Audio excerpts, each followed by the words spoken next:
प्यार से विवाह तक का सफर इतना लंबा होगा उन्होंने सोचा न था। दो युवा दिलों ने दाम्पत्य जीवन के सपने संजोने शुरू कर दिए थे, लेकिन इंतजार की घड़ियां बढ़ती ही जा रही थीं। मुझे गुमसुम और उदास देखकर माँ ने कहा, क्या बात है रति, तू इस तरह मुंह लटकाए क्यों बैठी है? कई दिन से मनोज का भी कोई फोन नहीं आया। दोनों ने आपस में झगड़ा कर लिया क्या? नहीं माँ, रोज रोज क्या बात करें।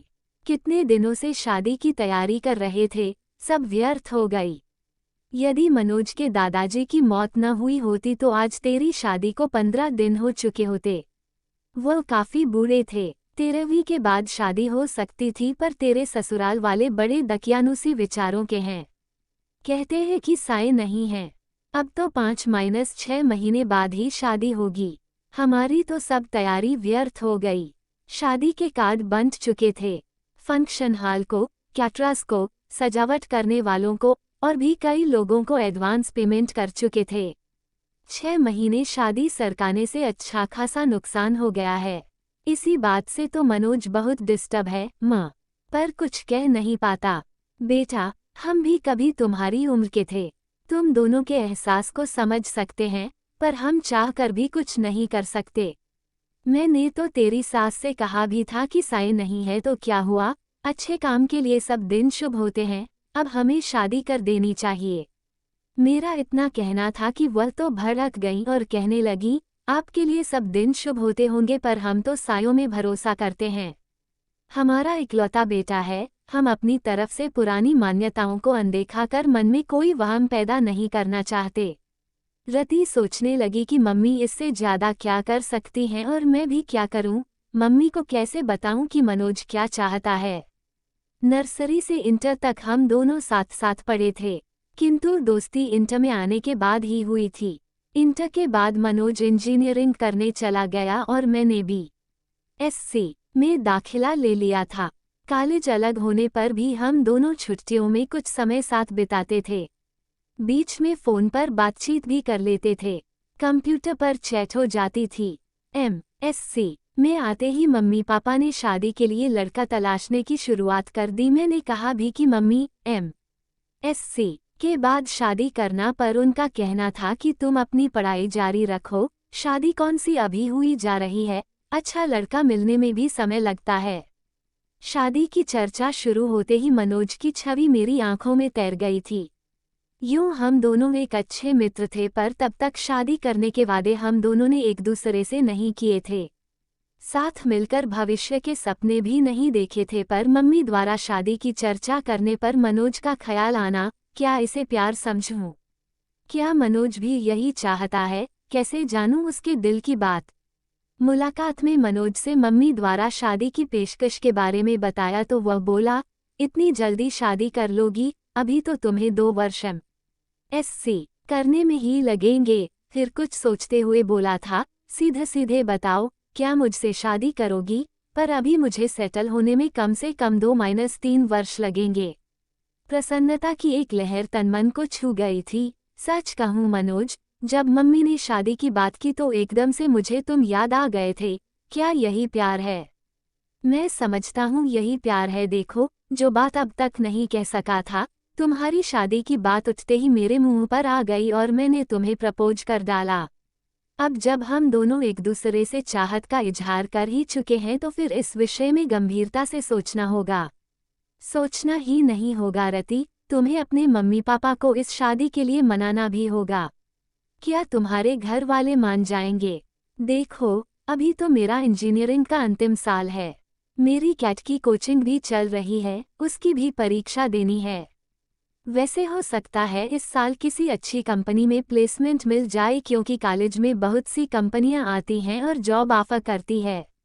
अच्छा ऑफर मिला तो मैं स्वीकार कर लूंगा और जैसे ही शादी की चर्चा शुरू होगी मैं तुम्हारे बारे में बता दूंगा। प्यार का अंकुर तो हमारे बीच पनप ही चुका था और हमारा ये प्यार अब जीवन साथी बनने के सपने भी देखने लगा था। अब इसका जिक्र अपने अपने घर में करना जरूरी हो गया था। मैंने मम्मी को मनोज के बारे में बताया तो वह बोली, वह अपनी जाति का नहीं है। ये कैसे हो सकता है? तेरे पापा तो बिल्कुल नहीं मानेंगे। क्या मनोज के माता पिता तैयार हैं? अभी तो इस बारे में उसके घर वाले कुछ नहीं जानते। फाइनल परीक्षा होने तक मनोज को किसी अच्छी कंपनी में जॉब का ऑफर मिल जाएगा और रिजल्ट आते ही वह कंपनी ज्वाइन कर लेगा। उसके बाद ही वह अपने मम्मी पापा से बात करेगा। क्या जरूरी है कि वह मान ही जाएंगे? मम्मी, मुझे पहले आपकी इजाज़त चाहिए। यह फैसला मैं अकेले कैसे ले सकती हूँ? तुम्हारे पापा से बात करनी होगी। उनसे बात करने के लिए मुझे हिम्मत जुटानी होगी। यदि पापा तैयार नहीं हुए तो तुम क्या करोगी? करना क्या है मम्मी? शादी होगी तो आपके आशीर्वाद से ही होगी, वरना नहीं होगी। इधर मेरा MSc फाइनल शुरू हुआ, उधर इंजीनियरिंग पूरी होते ही मनोज को एक बड़ी कंपनी में अच्छा स्लॉट मिल गया था और यह भी करीब तय था कि भविष्य में कभी भी कंपनी उसे US भेज सकती है। मनोज के घर में भी शादी की चर्चा शुरू हो गई थी। मैंने मम्मी को जैसे तैसे मना लिया था और मम्मी ने पापा को, किंतु मनोज की मम्मी इस विवाह के लिए बिल्कुल तैयार नहीं थीं। इस फैसले से मनोज के घर में तूफान उठ खड़ा हुआ था। उसके घर में पापा से ज्यादा उसकी मम्मी की चलती है। ऐसा एक बार मनोज ने ही बताया था। मनोज ने भी अपने घर में ऐलान कर दिया था कि शादी करूंगा तो रति से, वरना किसी से नहीं। आखिर मनोज के बहनोई ने अपनी तरह से मम्मी को समझाया था, मम्मी, आपकी यह जिद मनोज को आपसे दूर कर देगी। आजकल बच्चों की मानसिक स्थिति का कुछ पता नहीं चलता कि वह कब क्या कर बैठें। आज के ही अखबार में समाचार है कि माता पिता की स्वीकृति न मिलने पर प्रेमी प्रेमिका ने आत्महत्या कर ली। वह दोनों बालिग हैं। मनोज अच्छा कमा रहा है। वह चाहता तो अदालत में शादी कर सकता था, पर उसने ऐसा नहीं किया और आपकी स्वीकृति का इंतजार कर रहा है। अब फैसला आपको करना है। मनोज के पिता ने कहा था, बेटा, मुझे तो मनोज की इस शादी से कोई इतराज नहीं है। लड़की पढ़ी लिखी है, सुंदर है, अच्छे परिवार की है और सबसे बड़ी बात मनोज को पसंद है। बस हमारी जाति की नहीं है तो क्या हुआ, पर तुम्हारी मम्मी को कौन समझाए? जब सब तैयार हैं तो मैं ही उसकी दुश्मन हूँ क्या? मैं ही बुरी क्यों बनूं? मैं भी तैयार हूँ। मम्मी का इरादा फिर बदले इससे पहले ही मंगनी की रस्म पूरी कर दी गई थी। तय हुआ था कि मेरी MSc पूरी होते ही शादी हो जाएगी। मंगनी हुए 1 साल हो चुका था। शादी की तारीख भी तय हो चुकी थी। मनोज के बाबा की मौत न हुई होती तो हम दोनों अब तक हनीमून मनाकर कुल्लू मनाली शिमला से लौट चुके होते और 3 महीने बाद मैं भी मनोज के साथ अमेरिका चली जाती। पर अब 6-7 महीने तक साए नहीं है, अतः शादी अब तभी होगी, ऐसा मनोज की मम्मी ने कहा है। पर मनोज शादी के टलने से खुश नहीं है। इसके लिए अपने घर में उसे खुद ही बात करनी होगी।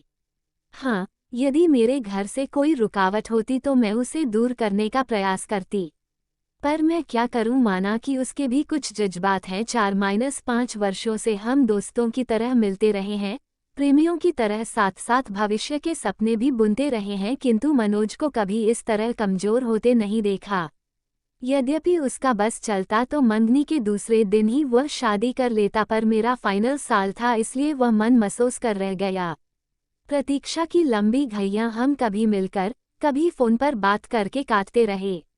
हम दोनों बेताबी से शादी के दिन का इंतजार करते रहे। दूरी सहन नहीं होती थी। साथ रहने व एक हो जाने की इच्छा बलवती होती जाती थी।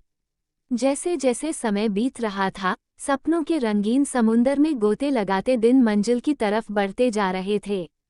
शादी के 10 दिन पहले हमने मिलना भी बंद कर दिया था कि अब एक दूसरे को दूल्हा दुल्हन के रूप में ही देखेंगे, पर विवाह के 7 दिन पहले बाबाजी की मौत हमारे सपनों के महल को धराशायी कर गई। बाबाजी की मौत का समाचार मुझे मनोज ने ही दिया था और कहा था, बाबाजी को भी अभी ही जाना था। हमारे बीच फिर अंतहीन मरुस्थल का विस्तार है। लगता है अब अकेले ही अमेरिका जाना पड़ेगा। तुमसे मिलन तो मृग तृष्णा बन गया है। 13वीं के बाद हम दोनों गार्डन में मिले थे। वो बहुत भावुक हो रहा था। रति, तुमसे दूरी अब सहन नहीं होती। मन करता है तुम्हें लेकर अनजान जगह पर उड़ जाऊं, जहां हमारे बीच न समाज हो, न परंपराएं हो, न ये रीति रिवाज हों। 2 प्रेमियों के मिलन में समाज के कायदे कानून की इतनी ऊंची बाड़ खड़ी कर रखी है कि उनकी सब्र की सीमा ही समाप्त हो जाए। चलो रति, हम कहीं भाग चलें, मैं तुम्हारा निकट सान्निध्य चाहता हूँ। इतना बड़ा शहर है, चलो किसी होटल में कुछ घंटे साथ बिताते हैं। जो हाल मनोज का था वही मेरा भी था।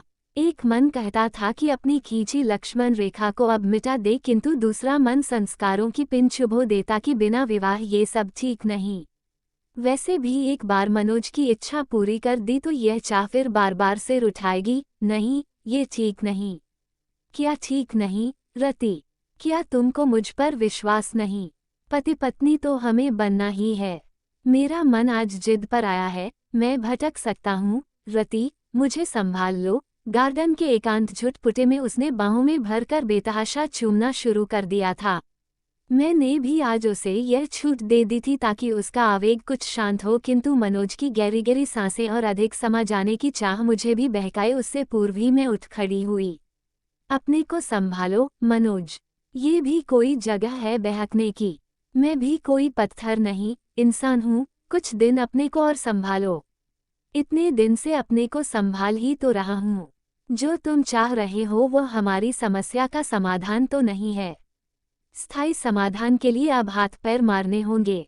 चलो, बहुत जोर से भूख लगी है, एक गर्मागर्म कॉफ़ी के साथ कुछ खिला दो, फिर इस बारे में कुछ मिलकर सोचते हैं। रेस्टोरेंट में बैरे को ऑर्डर देने के बाद मैंने ही बात शुरू की। मनोज, तुम्हें अब एक ही काम करना है, किसी तरह अपने माता पिता को जल्दी शादी के लिए तैयार करना है, जो बहुत मुश्किल नहीं। आखिर वे हमारे शुभचिंतक हैं। तुमने उनसे एक बार भी कहा कि शादी इतने दिन के लिए न टालकर अभी कर दें? नहीं, ये तो नहीं कहा। तो अब कह दो। कुछ पुराना छोड़ने और नए को अपनाने में हरेक को कुछ हिचक होती है। अपनी इंटरकास्ट मैरिज के लिए आखिर वो तैयार हो गए न? तुम देखना, बिना सायों के शादी करने को भी वो जरूर मान जाएंगे। मनोज के चेहरे पर खुशी की एक लहर दौड़ गई थी। तुम ठीक कह रही हो रति, ये बात मेरे ध्यान में क्यों नहीं आई? खाने के बाद तुम्हें घर पर छोड़ देता हूँ। कोर्ट मैरिज की डेट भी तो पास आ गई है, उसे भी आगे नहीं बढ़ाने दूंगा। ठीक है, अब मैरिज वाले दिन कोर्ट में ही मिलेंगे। मेरे आज के व्यवहार से डर गई क्या? इस बीच फोन करने की इजाजत तो है या वह भी नहीं है? चलो, फोन करने की इजाजत दे देते हैं। रजिस्ट्रार के ऑफिस में मैरिज की फॉर्मेलिटी पूरी होने के बाद हम दोनों अपने परिवार के साथ बाहर आए तो मनोज के जीजाजी ने कहा, मनोज, अब तुम दोनों की शादी पर कानून की मुहर लग गई है। रति अब तुम्हारी हुई। ए जमाई बाबू, ये इंडिया है, वह तो वीजा के लिए ये सब करना पड़ा है, वरना इसे हम शादी नहीं मानते। हमारे घर की बहू तो रति विवाह संस्कार के बाद ही बनेगी, मेरी मम्मी ने कहा। वो तो मजाक की बात थी मम्मी, अब आप लोग घर चलें। मैं तो इन दोनों से पार्टी लेकर ही आऊँगा। होटल में खाने का ऑर्डर देने के बाद मनोज ने अपने जीजाजी से पूछा, जीजाजी, मम्मी तक हमारी फरियाद अभी पहुंची या नहीं? साले साहब, क्यों चिंता करते हो? हम दोनों हैं न तुम्हारे साथ। अमेरिका आप दोनों साथ ही जाओगे। मैंने अभी बात नहीं की है, मैं आपकी इस कोर्ट मैरिज हो जाने का इंतजार कर रहा था। आगे मम्मी को मनाने की जिम्मेदारी आपकी बहन ने ली है। इससे भी बात नहीं बनी तो फिर मैं कमान संभालूंगा। हाँ भैया, मैं मम्मी को समझाने की पूरी कोशिश करूंगी। उद्धरण, हाँ, तू कोशिश कर ले, न माने तो मेरा नाम लेकर कह देना, आप अब शादी करो या न करो, भैया भाभी को साथ लेकर ही जाएंगे। वाह भैया, आज तुम सचमुच बड़े हो गए हो। आफ्टर ऑल अब मैं एक पत्नी का पति हो गया हूँ। ओके भैया, अब हम लोग चलेंगे। आप लोगों का क्या प्रोग्राम है?